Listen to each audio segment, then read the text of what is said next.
Olá pessoal, estamos aqui no laboratório na Universidade de Santa Cecília, dando prosseguimento às aulas práticas que iniciamos aqui na instituição, nesse momento que a gente está comparecendo aqui de novo, eu e o professor Pandini, laboratório número 5, corrosão C. Estou com o relatório aqui em mãos. Esse é uma aula prática que tem 7 ensaios, tá? O primeiro ensaio, repetindo o que eu já falei na aula anterior, o interessante é que vocês estejam com a folha do relatório em mãos. O primeiro ensaio que a gente vai fazer aqui, que até já está montado, o que a gente tem aqui? Uma lâmina de cobre, uma lâmina de ferro, eu tenho solução de cloreto de sódio a 3% em massa, os outros 97% em massa água destilada dos dois lados. E aí, a gente tem uma gase aqui no meio, que foi previamente embebida em solução de NaCl, para poder, eu falei isso para as minhas turmas, os outros professores devem ter falado também, para poder fechar o circuito. E o que o professor Pandini fez aqui? Ele conectou aqui o fio vermelho, que é o fio positivo, Então o cobre, vocês vão ver aqui que ele é o eletrodo positivo realmente, e ligou no polo positivo do multímetro. E o ferro, o contrário, Ele é o negativo, o eletrodo negativo, e ligou no polo negativo do multímetro. Então é algo parecido com o que a gente mostrou na aula passada, só que a intenção aqui hoje é outra. O que ele vai fazer agora? Ele vai colocar 2 indicadores, um de cada lado.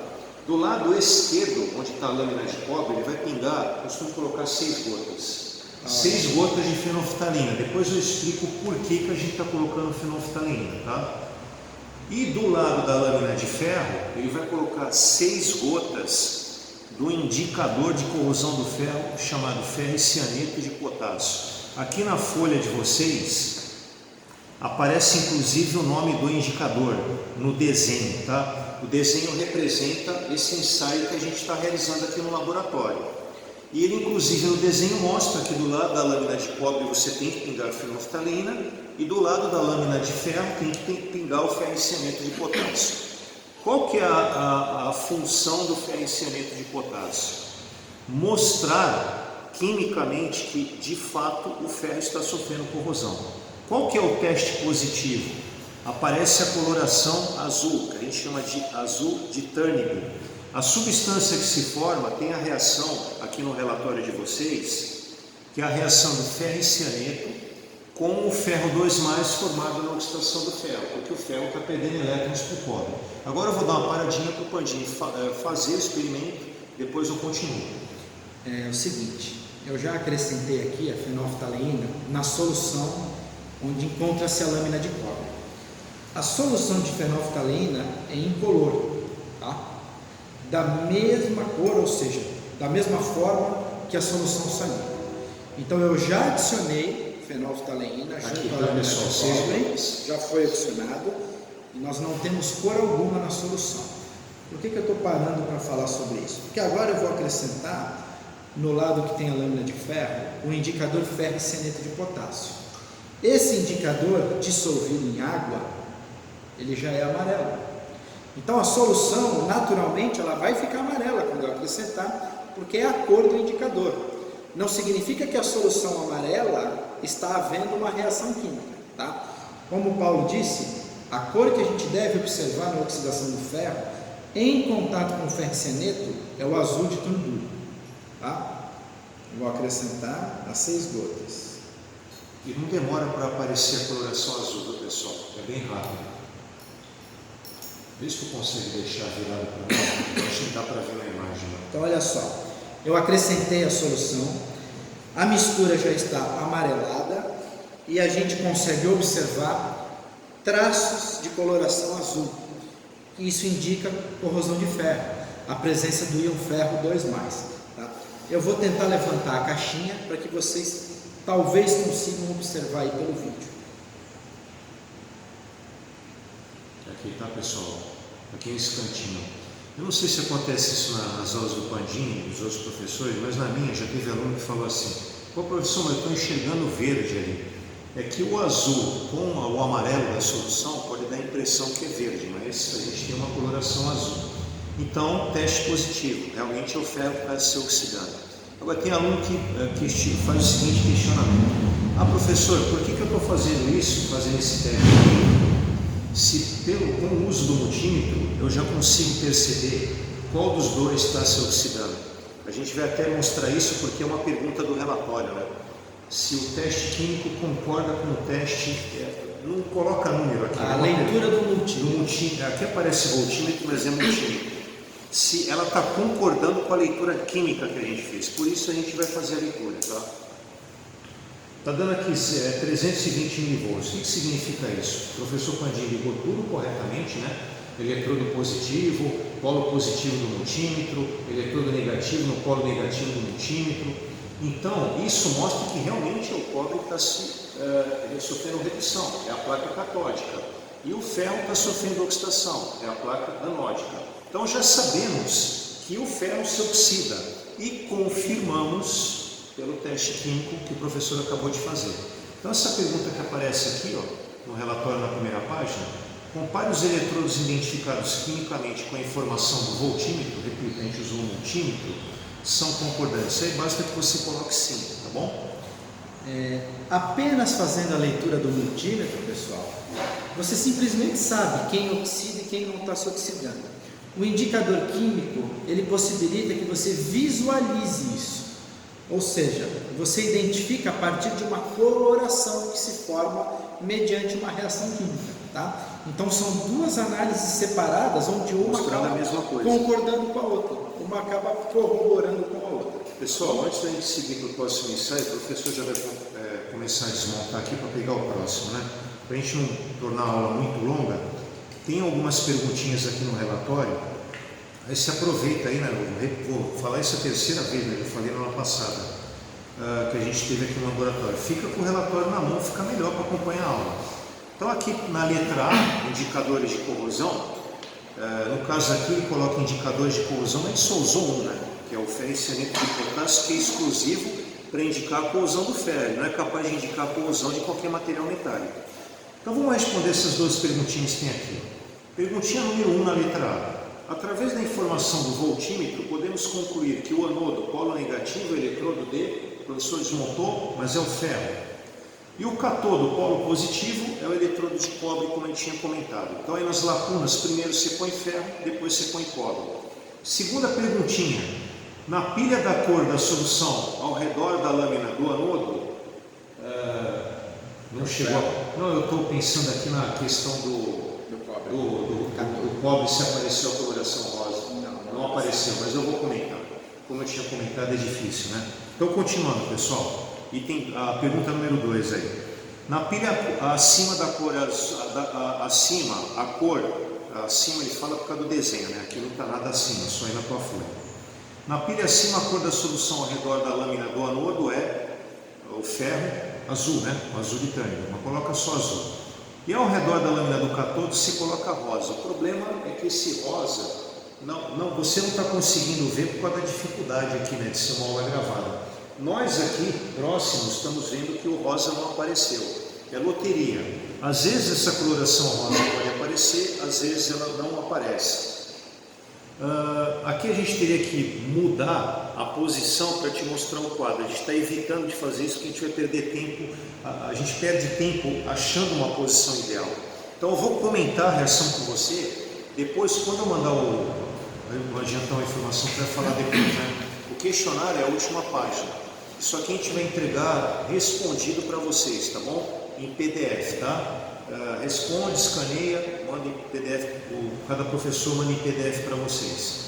Quando eu pretendo fazer isso com as minhas turmas, e o Pandini também, acredito que os outros professores também, a gente coloca essa reação que eu vou comentar agora aqui na folha, para não ficar só uma coisa oral, tá bom? Pode pegar de novo lá, Pandini, para explicar um negocinho para eles. Eu vou até ligar outra vez, tá? Só para ela ficar completinha. Voltando aqui ao que eu estava falando, que a gente estava falando, né? Eu não, nós. O ferro perde elétrons para o cobre. Aqui na solução, aonde a placa de cobre está mergulhada, bom, isso acontece dos dois lados, né? Eu tenho água dos dois lados e tenho oxigênio dos dois lados. Uma certa quantidade de oxigênio do ar se dissolve na água. A quantidade aqui é praticamente a mesma, só que onde o oxigênio vai fazer influência, vai ter influência, é do lado esquerdo. Por quê? Quando os elétrons chegam na placa de cobre, que é um metal condutor de eletricidade, esses elétrons começam a se deslocar para a solução, atraídos pelo oxigênio que está dissolvido na solução. Além da água, tem o oxigênio. Quando esses dois compostos, oxigênio e água, recebem os elétrons que chegam aqui na solução da placa catódica, acontece uma reação que forma íons hidroxila, íons OH-. Esse foi o motivo da gente ter cuidado da fenolftalina do lado esquerdo, para poder mostrar para vocês que realmente se produzem íons OH-. E um detalhe importante, normalmente isso acontece na parte superior, quer dizer, na interface lá na superfície do líquido com a placa de cobre, um tracinho bem fininho. Pode formar, pode não formar. Vou comentar por que isso aí também. Mas por que forma esse íon OH- na superfície? Porque você tem mais oxigênio próximo da superfície, porque à medida que você vai aumentando a profundidade na solução.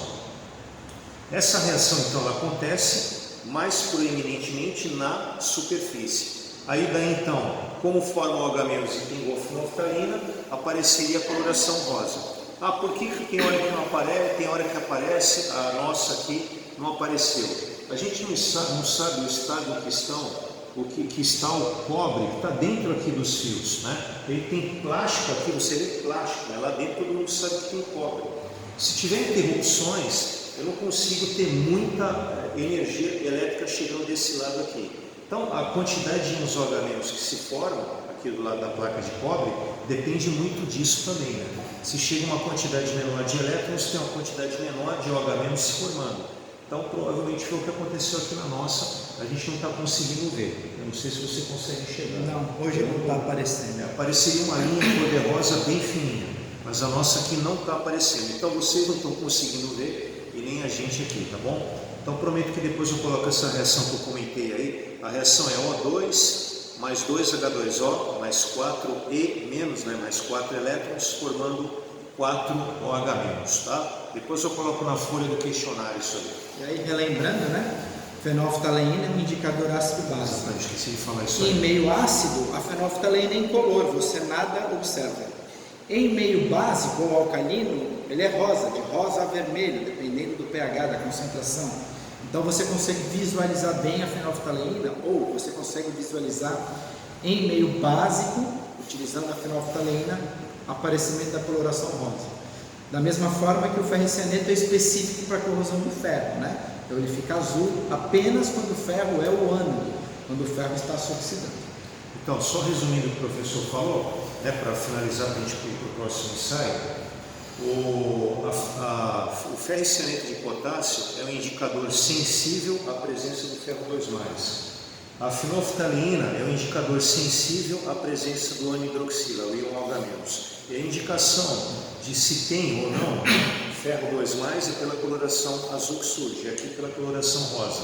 Agora, é o que eu falei, existem alguns probleminhas, né, algumas limitações no ensaio, infelizmente a gente não conseguiu isso aqui no laboratório, tá? Mostrar a coloração rosa do lado esquerdo. Bom, agora o professor vai pegar o próximo ensaio, que no relatório de vocês é a letra B. Agora a gente vai começar a falar de heterogeneidades que determinam aí a DDP de uma pilha, né? Esse Fm que aparece no teu relatório é força eletromotriz. A gente considera que é a mesma coisa que a tensão, que o nosso teste aqui está considerando resistência interna nula, tá bom? Então a força eletromotriz é a própria DDP. O ensaio que a gente vai fazer agora chama-se ensaio de aeração diferencial. Você vai achar aí no teu laboratório, na tua folha de relatório aí, como B1, tá bom? Vamos lá. O professor colocou aqui um becker, uma lâmina de ferro e a mesma solução que a gente usou na letra A, solução de NaCl 3%. Agora ele vai começar a colocar os indicadores que a gente vai colocar são os mesmos de anteriormente. Agora o professor segue a explicação aqui com ele, tá bom? Então vamos lá. Vou deixar a lâmina de ferro um pouquinho menos inclinada, tá? Porque o intuito é pingar o indicador na solução e não em cima da lâmina de ferro, tá? Então, novamente, vou começar pelo ferricianeto de potássio, tá? Que é um indicador que já é amarelo quando ele está dissolvido em água. E aí nós vamos acrescentar novamente as 6 gotas. Tá? acrescentar e aguardar um pouquinho. Enquanto isso, nós vamos acrescentar também 6 gotas de fenolftaleína.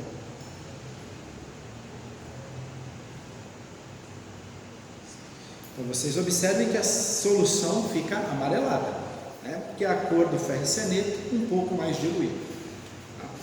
Rapidamente, logo após termos acrescentado aí o ferricianeto, a solução ela já começa a ficar azulada. Acredito que vocês consigam ver aí no vídeo, tá? Então, principalmente aqui no fundo da solução, deixa eu dar uma olhada lá, né? Em contato, na região que está em contato do indicador, próximo à lâmina de ferro, a gente consegue observar a coloração azulada aparecendo junto da lâmina de ferro, tá? E o interessante é que essa coloração, ela aparece aí no fundo do becker, tá? Lá no fundo da solução. E agora dá para ver bem, diferentemente do primeiro teste, que na superfície da lâmina, vou até virar aqui um pouquinho, não sei se vai dar para ver aí de casa. Na superfície da lâmina de ferro, em contato com a água, você vê bem a coloração rosa aparecendo. Na parte mais alta. Na parte superior. Então, nesse início, onde a gente coloca os indicadores, é nítido isso. O azul se forma lá no fundo, na parte mais profunda da solução. Menos aerado. Menos aerado. Menos oxigênio. Onde você tem menos oxigênio e mais água, né? E a coloração rosa ou vermelha, a gente observa na superfície, que é a região que tem mais oxigênio em relação à água. É uma região mais aerada, tem menos água e mais oxigênio. E aí o Paulo vai fazer alguns comentários do porquê, né? O que é essa diferença de aeração? O que essa diferença reflete aí nas colorações, né? No fundo tem menos oxigênio, na superfície tem mais oxigênio. O que isso está refletindo nessa diferença de coloração observada? A gente volta naquela reação que eu comentei anteriormente, né? Oxigênio, mais água, mais elétrons, formando íons OH-. Essa reação, ela tem a tendência a acontecer na parte superior, que é mais próximo da superfície, onde você tem mais ar e tem mais oxigênio. Então, onde você tem mais oxigênio, consequentemente você vai ter mais íons OH- se formando, né? E como foi feito aqui o teste, para que isso que eu estou falando realmente seja comprovado, né? O professor pingou 6 gotas de fenolftaleína, que é um indicador sensível à presença do íon OH-. A tendência é isso acontecer na parte superior. Acho que está dando para ver bem aqui a coloração rosa na parte superior. E a área da peça menos aerada, que no caso dá para ver aí na imagem, né, que foi gravada, na parte inferior você tem a coloração azul. Quer dizer, o que você tem como conclusão? A área menos aerada tende a ser a região anódica, né? E a área mais aerada da lâmina tende a ser a área catódica. Isso é representado através de cores. A coloração azul, normalmente, ela se formou de novo porque o ferro está se oxidando. Professor, mas na outra experiência que você acabou de mostrar, você e o professor Pandini, você tinha uma placa de cobre e o cobre, ele se oxida menos do que o ferro, ele tem tendência a sofrer redução no contato com o ferro e ele puxa elétrons do ferro. Aqui quem é que está roubando elétrons do ferro se eu não tenho um material diferente em contato com o ferro através de um circuito externo, né? Através do fio que nem no outro ensaio? É o próprio oxigênio que está na solução, que está provocando a perda de elétrons por parte da lâmina de ferro, tá bom? E assim, para concluir aqui o ensaio que a gente acabou de mostrar para vocês, quem tiver com o relatório em mãos, ele pede comentários. Aí eu vou comentar aqui o que você poderia colocar na folha. Aí o ideal é que você, né, vá parando o vídeo e escreve, né, para não ficar um negócio cansativo. Deixa eu só complementar uma coisa, Paulo. Por favor. Dá para perceber que essa solução, essa coloração rosa, ela vai se difundindo, tá? Mas ela se inicia na superfície. Com o passar do tempo, ela vai se difundindo pela solução e ela vai descendo. Da mesma forma como a oxidação do ferro, que é aquela região que está ficando azul, a presença dos íons 2+, começa no fundo e ela vai se espalhando. Vai se espalhando dentro da solução. Inclusive, se o professor pegar a lâmina aqui e começar a mexer, isso aí vai ficar espalhado. A gente fala para não fazer isso durante a aula exatamente porque aí o cara não consegue observar isso que a gente acabou de explicar. Então nos comentários vocês podem fazer o seguinte, ó, aí como resumo do que a gente acabou de mostrar aqui no ensaio.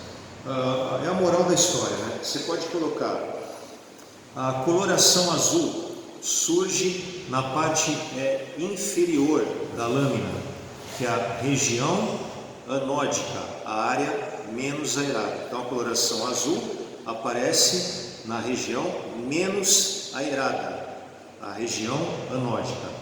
Agora vamos falar da parte de cima aqui. Aí o que você pode colocar? Continuando, né?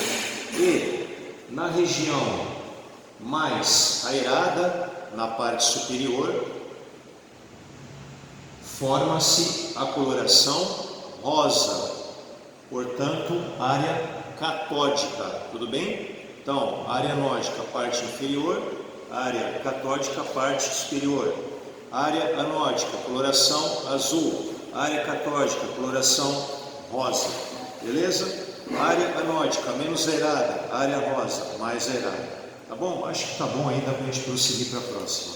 Agora vamos para B2, quem tiver com o relatório em mãos assistindo o vídeo, vai ver que é a próxima página. É um dos relatórios mais longos que a gente tem. Esse aqui, como eu disse no começo aí, porque são 7 ensaios. Nós estamos indo para o terceiro. Então, B2, meios diferentes. Eu vou adiantando aqui o que o professor Pandini está começando a montar. Apesar que a gente já deixou mais ou menos montado, né? Tem como virar para lá? Isso. Ó, eu não sei se dá para ver na imagem. Aqui eu tenho solução de ácido sulfúrico, a concentração acho que é 6 normal, né? Vamos ver aqui.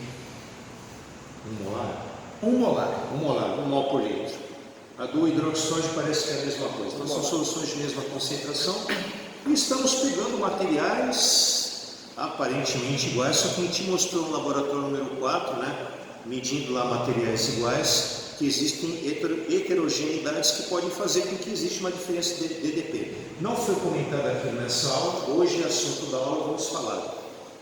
Estados de oxidação diferente entre as placas provoca diferença de DDP. O estado da superfície da placa, porosidade, arranhões, se numa tem mais do que na outra, outra coisa que pode provocar diferença. O percentual de ferro nas placas não é a mesma coisa.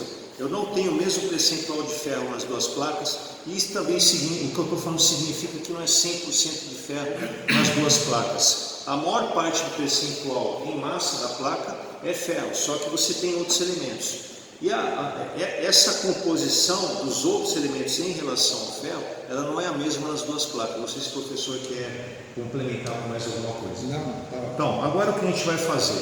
A gente não sabe quem é o anodo, quem é o cátodo. Pera, é só colocar o multímetro aí. Ele vai te mostrar qual que é a placa positiva, qual que é a placa negativa. Mas a intenção nesse experimento não é isso. Neste ensaio, a gente quer te mostrar que a diferença é os meios, por isso que é o tema da experiência B2 é meios diferentes. Por que meios diferentes? Uma é solução de ácido sulfúrico, outro hidroxódio. Então a gente vai fazer um teste para ver em que situação a placa de ferro vai sofrer oxidação. Mas não tem aí o multímetro conectado para mostrar. Só que vocês começaram a ver hoje que ele tem um indicador da colisão do ferro. Como as duas placas são de ferro, o que o professor Pandini vai fazer? Vai pingar o ferriciamento dos dois lados para poder verificar em qual das lâminas acontece a oxidação do ferro.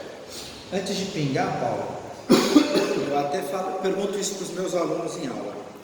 Será que os dois lados da pilha, da caixinha, será que os dois lados podem ficar azul? É a pergunta que eu faço para os alunos. Será que nenhum dos dois lados pode ficar azul? Então isso fica para você pensar enquanto a gente está fazendo a experiência. Será possível o ferro oxidar nos dois lados? Será possível que nenhum dos dois lados o ferro oxide? Então vamos ver, né? Vamos colocar um indicador e visualizar o que acontece. Rapidamente. Instantâneo, né? Estão percebendo, né? Do lado da soda cáustica continua amarelo como já era a solução, né? E aqui ficou bem azul. A solução já é amarela. Quando eu peguei aqui nessa metade da caixinha que tem hidróxido de sódio, nada mudou. A solução continua amarelada. Em compensação, no lado do ácido sulfúrico, a solução rapidamente tornou-se azul. né? Então ela é amarela e ela, no momento em que eu coloco o indicador, ela fica azul. O que é esse azul que está aparecendo? O indicador, é o azul de Turnbull. Então, isso está mostrando que está acontecendo a corrosão do ferro apenas no lado direito, né? do meu lado direito, o lado esquerdo de vocês. Apenas onde o meio é ácido. E no lado onde o meio é alcalino, no lado onde temos NOH, nada aconteceu com o ferro. O ferro não está sofrendo corrosão. Então isso aqui está mostrando o seguinte: nessa pilha que nós estamos montando entre metais iguais e meios diferentes, quem é o ânodo? Quem é a região anódica? Quem é que está se oxidando? É o ferro em contato com ácido sulfúrico. E no outro lado, onde tem soda cáustica em solução, funciona como região catódica.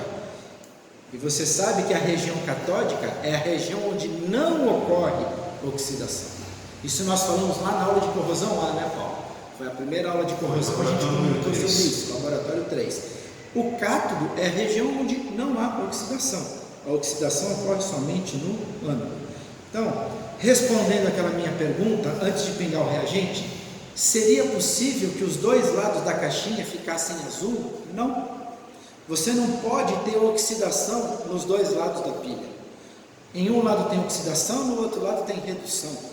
Então, não daria para ficar azul dos dois lados. E também não teria como não ficar azul nos dois lados, porque um lado oxida e o outro lado não. Isso mostra que ácido é um meio corrosivo para ferro. Eu acho que eu não estou falando nenhuma novidade para vocês. Se eu disser para vocês que eu pegar ferro e colocar em meio ácido, o ferro vai corroer. Eu acho que todo mundo consegue imaginar isso ou já ouviu falar sobre isso. Agora, talvez o que vocês não soubessem é que meio alcalino é um meio que confere proteção ao ferro. Então, além de não ser um meio corrosivo, ele é um meio que confere proteção. Tá? Daqui a pouco o Paulo já vai falar alguns comentários acima disso que eu estou falando, né? Além disso que eu estou falando. Eu queria citar aqui um exemplo, nem sei se ele ia falar sobre esse. Vamos pensar na construção civil. Você tem concreto, e no meio do concreto você tem a viga de ferro, não é isso? Por mais que um prédio caia, quando você observa o ferro que tem ali no meio do concreto, aquele ferro ele não está oxidado, ele não está corroído. Por que aquele ferro, mesmo um prédio que já tem aí vários anos, por que quando o prédio cai, a estrutura de concreto deteriorou, mas a estrutura de ferro ali no meio não? Por quê? Porque o concreto é uma substância alcalina, é uma mistura de substâncias alcalinas, né? Então, pelo fato do concreto ter um pH alcalino, o próprio concreto confere proteção ao ferro. Então, todo o ferro que está revestido por concreto, ele está protegido contra a corrosão. Por isso que ele fica intacto, mesmo com a estrutura de concreto sendo abalada. Tá bom? Vou passar agora para o Paulo aí fazer os comentários. Vou acrescentar em cima do que tu falou e um pouquinho mais de química aí depois, né? A gente brinca falando, quando começa a falar com linguagem muito química, química. Isso aí que o professor está falando, aproveitando o gancho aí, porque eu não sei se eu cheguei a comentar isso com as minhas turmas, os outros professores com as deles, né? Essa experiência que o professor esse exemplo que o professor está comentando, era uma situação que a gente tinha muita preocupação em comentar com a turma da engenharia civil, né? Mas agora, como as turmas estão todas juntas, né? A gente não tem mais uma experiência que falava disso. Porém, essa contextualização que o professor fez é extremamente pertinente para o momento, senão fica só vir aqui e não falar onde isso aí pode ser aplicado, né? Então, o exemplo que o professor falou é quando as coisas correm bem. Quando você está produzindo concreto, você precisa de cimento, claro, e o cimento é alcalino, ótimo. Você está vendo aqui que você não vai ter problema com a armadura. Só que existe problema na hora que você vai fazer a preparação da argamassa, do concreto, na areia, né? É uma situação que a gente faz alguns experimentos também. Se a areia apresentar alguns materiais que têm características de provocar a corrosão da armadura vai ser acelerada. Um exemplo são os sulfatos e cloretos. Então você tem que tomar muito cuidado com a areia, a matéria orgânica na areia, a presença de sulfatos e de cloreto, porque senão a vida útil dessa armadura ela vai diminuir bastante.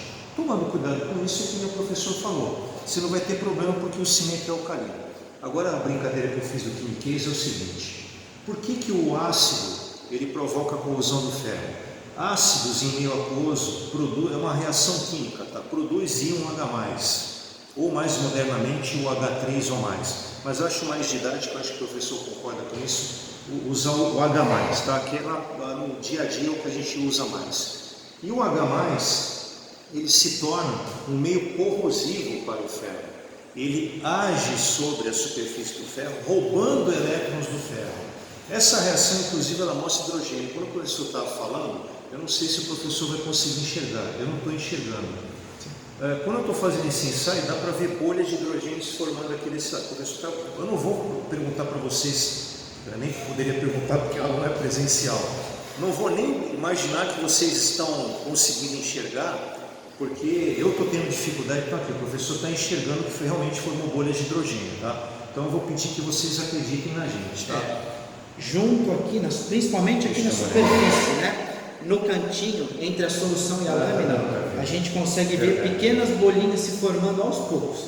E aí até que ela consegue escapar da solução e ir embora. Mas aí vocês teriam que estar numa aula presencial para poder enxergar, tá bom? Eles já viram isso na corrosão lá, naquela experiência da lâmpada, onde a gente tem uma lâmina de cobre, uma fita de magnésio e aí aqui com ácido sulfúrico. Parece bem mais intenso. Aquilo gera uma quantidade grande de gás hidrogênio e vocês conseguiram visualizar uma quantidade enorme de bolhas. Percebido que a fita de magnésio, a fita ela vai sendo consumida rapidamente, né? Eu só não vou finalizar aqui, professor, porque ainda tem os comentários, né? O que eles vão colocar aí como conclusão, né? Na lâmina de ferro mergulhada, tá? Na lâmina de ferro mergulhada na solução de H2SO4 ocorre a oxidação da lâmina de ferro. Eu vou começar de novo porque eu acho que eu falei lâmina de ferro 2 vezes. A lâmina de ferro mergulhada na solução de ácido sulfúrico ou solução de H2SO4 sofre corrosão, evidenciada pelo surgimento da coloração azul. E a placa de ferro ou lâmina de ferro mergulhada na solução de NaOH se mantém preservada, tá bom? Ela não sofre corrosão, funciona como placa catódica, beleza? Depois, se vocês quiserem, pode passar isso aí para os comentários. Essas aulas que a gente está fazendo aqui, pessoal, a gente não vai cobrar que vocês mandem nada para nós, né? A gente cobraria se vocês estivessem tendo aulas presenciais. Então a gente vai mostrar as aulas gravadas. Estou dando as respostas aqui para vocês dessas perguntinhas durante o desenvolvimento das experiências. E o questionário depois a gente manda em PDF para vocês a imagem, tá bom? Agora é a B3. B3, né? B4, B5, B6. Tem que pegar uma lâmina de ferro. Eu vou pegar, pode, fica aí. Se você quiser ir explicando para eles, eu vou lá pegar a lâmina. Tá, eu vou sim, porque aí já vai adiantando. Ó, a B3 é o movimento relativo. O que o professor Pandini vai fazer aqui, né? A gente tem uma cuba, tem a divisória no meio. Aqui no desenho de vocês não está com a divisória no meio. Eu peço que vocês, na hora que forem estudar, coloquem um tracinho aí, né? Que nem aqui, certo? Coloca um tracinho para mostrar que tem uma divisória. Aí, por ter a divisória, a gente colocou a ponte salina, tá bom? Para poder fechar o circuito. Aí, ao invés de usar cobre com cobre, que está no desenho de vocês, aí no relatório, a gente vai usar ferro com ferro, devido ao que a gente quer mostrar na experiência. Infelizmente, cobre com cobre a gente não consegue mostrar, não consegue atingir o intuito de fazer esses ensaios. A gente vai fazer isso de usar ferro com ferro na B3, na B4 e na B5, que aliás é essa mesma pilha que o professor está montando, tá? Agora no B6 a gente não poderia usar ferro porque a agitação magnética e o ímã que vai ficar dentro da solução seria atraído pela lâmina de ferro, não daria mesmo. Agora B3, B4, B5 a gente vai usar lâminas de ferro. O que o professor está fazendo aqui? Ó? Ele está conectando as lâminas de ferro no multímetro. Agora o professor não sabe ainda se ele ligou certo, ele só vai saber na hora que ligar o multímetro que as placas são iguais e as duas soluções de NaCl, os dois lados da solução de NaCl. Então agora ele vai ligar para ver se está ligado corretamente. Porque para a gente começar a fazer, tem que estar certinho. Lâmina catódica no terminal positivo do multímetro, lâmina anódica no terminal negativo do multímetro. Meios iguais e lâminas iguais. Tá? Materiais iguais, meios iguais. Diferentemente do teste anterior, que nós usamos lâminas iguais e meios diferentes. Está dando negativo, eu sou invertido. Então invertido aí para dar certo o negócio tem que ficar positivo. Então está invertido, a gente percebeu pelo multímetro, agora a gente vai inverter, tá? Eu já explico esse papo de movimento relativo para vocês. Primeiro a gente tem que montar a pilha.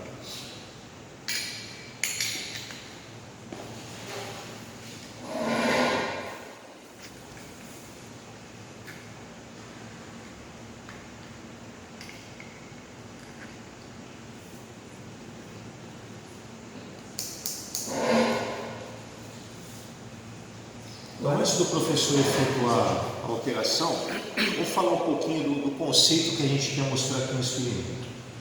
Então, o valor aqui está dando 0,082 volts ou 82 milivolts. Essa placa aqui, guardem bem isso pela cor, tá? É a vermelha, né? É a placa catódica. A preta é a placa anódica. Então, essa placa de ferro está perdendo elétrons para essa placa de ferro aqui. Então, quando os elétrons chegarem nessa placa de ferro, eles se deslocarão para dentro da solução. E aí vai ter aquele efeito do oxigênio e a água receberem elétrons e formarem íons OH-. Tá. Então, o que o professor vai fazer? O nome é movimento relativo do ensaio. Eu vou primeiro explicar qual que é a intenção, depois ele vai fazer. A DDP vai sofrer uma alteração. Vai mudar para mais e mudar para menos. A gente vai provocar aqui um aumento para mais nessa DDP. Por que você quer mostrar um aumento para mais? Eu quero mostrar para vocês, se vocês movimentarem a placa catódica, que é essa aqui que eu estou apontando, essa placa, como ele vai estar movimentando, vai chocar de maneira mais fácil com o oxigênio que está dissolvido na solução. Quer dizer, você vai aumentar o atrito. E como é um oxigênio que rouba elétrons da placa de ferro, e você vai favorecer esse contato, você vai aumentar a DDP. Qual que vai ser a consequência disso? Essa placa do lado esquerdo vai passar a perder elétrons mais facilmente para a placa que está do lado direito. Isso vai ser evidenciado pelo aumento da DDP. Vamos lá. Essa aqui que estou mexendo. Isso.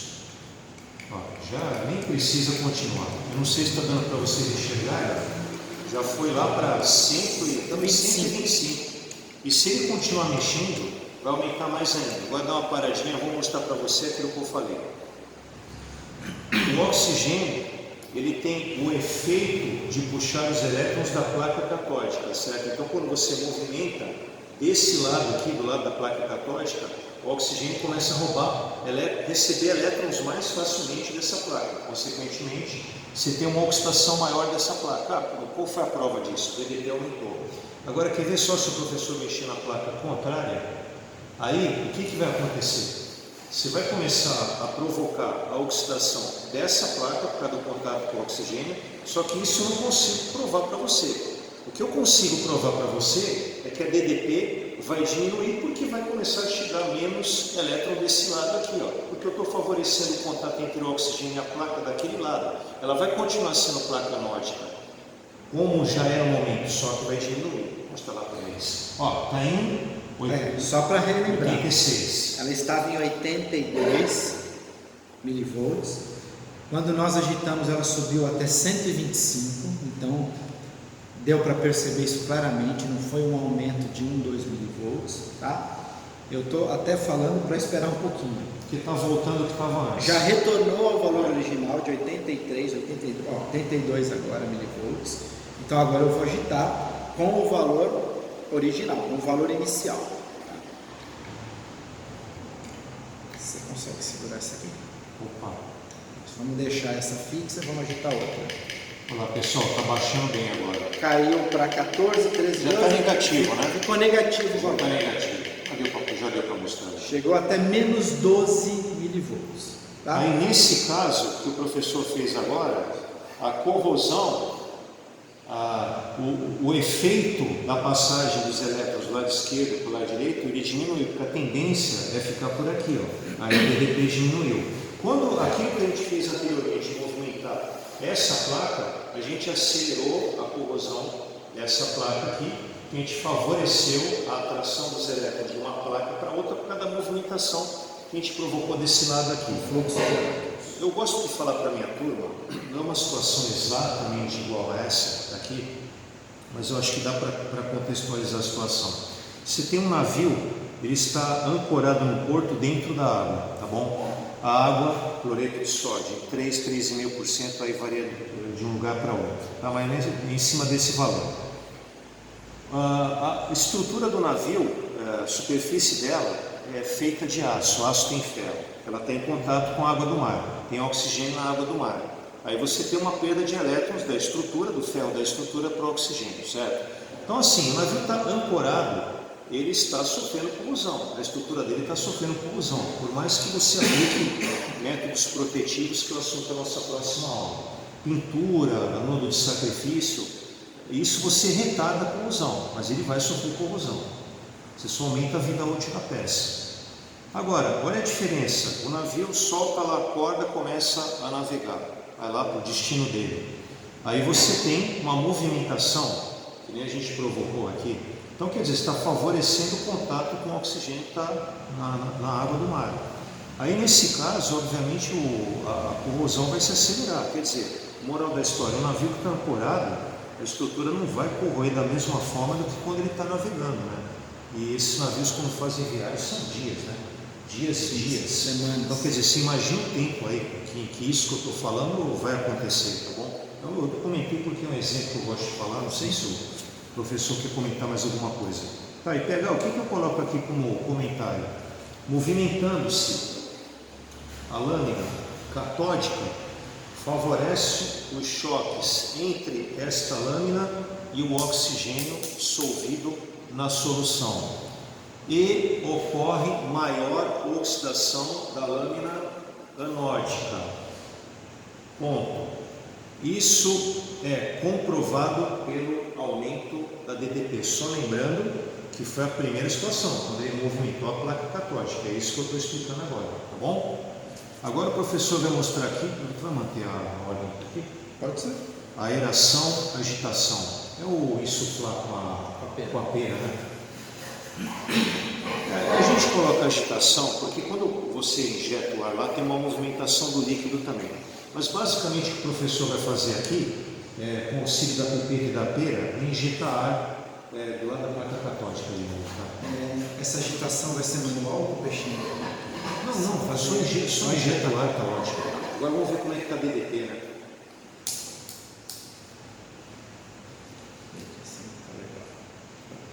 Tá, antes da gente começar a fazer aqui esse ensaio B4, a aeração e agitação, só uma justificativa.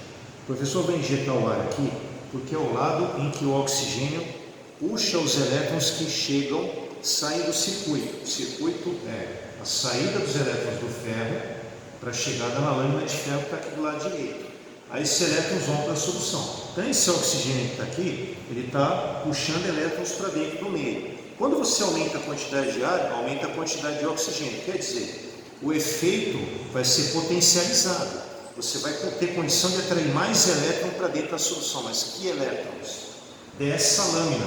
Por isso ela vai começar a se oxidar mais. Como é que se prova isso? Aumenta a DDP. Ou seja, quando o professor Pandini começar a insuflar ar aqui, a DDP vai aumentar. Então vamos lá. A DDP no momento é 31 milivolts, tá? Enquanto eu insuflo ar, o Paulo vai observando a DDP. Acho que já deu para mostrar já. Chegamos em 70 a 82 milivolts, tá? Aí a tendência quando você para de fazer isso é voltar o normal, porque esse oxigênio, a tendência dele é sair, né? existe uma certa quantidade que vai se dissolver aqui na solução que depende da concentração de sal que você tem. Quanto mais concentrado, menos oxigênio se dissolve. A quantidade de gás que dissolve no meio depende da concentração desse meio. Como a gente não mexeu na concentração, foi injetando ar, no primeiro momento ele se dissolveu lá, só que ele vai sair, a tendência dele é sair, tá bom? Por isso que com o tempo aqui ela vai baixar. Tá bom? A gente tem que esperar também baixar o mesmo valor que estava anteriormente. E qual que é a explicação que eu coloco aqui na folha? Injetando-se ar na solução da lâmina catódica, injetando-se ar na solução da lâmina catódica, ocorre aumento da concentração de gás oxigênio dissolvido na solução. Consequentemente, teremos mais gás oxigênio para atrair elétrons da placa. Aqueles elétrons estão chegando na placa catódica. Isso intensifica a corrosão da placa anódica. Como se isso foi provado? Aumenta a DDP que o professor mostrou aqui, tá bom? Então, só para finalizar, o que o Paulo acabou de explicar, no final da história, não foi o mesmo efeito que no teste anterior, no V3? Mesma coisa. Então, agitando, aumentou-se a concentração de oxigênio na solução. Insuflando ar, aumentou-se a concentração de oxigênio na solução. Então, o efeito gerado foi o mesmo por métodos diferentes. Tá? Bom, agora é concentração diferencial. Ele vai usar essa solução que eu preparei aqui. Bom, agora o bom dessas últimas experiências é que a gente está conseguindo usar sempre a mesma coisa, não sei se vocês repararam. Bom, a ideia agora é o seguinte, a gente está em 35 mV, tá? Eu vou sempre provocar as alterações do lado da placa catódica. Mas pessoal, só adiantar uma situação. Tudo isso que a gente está fazendo com placa de ferro, se fosse cobre, seria o contrário.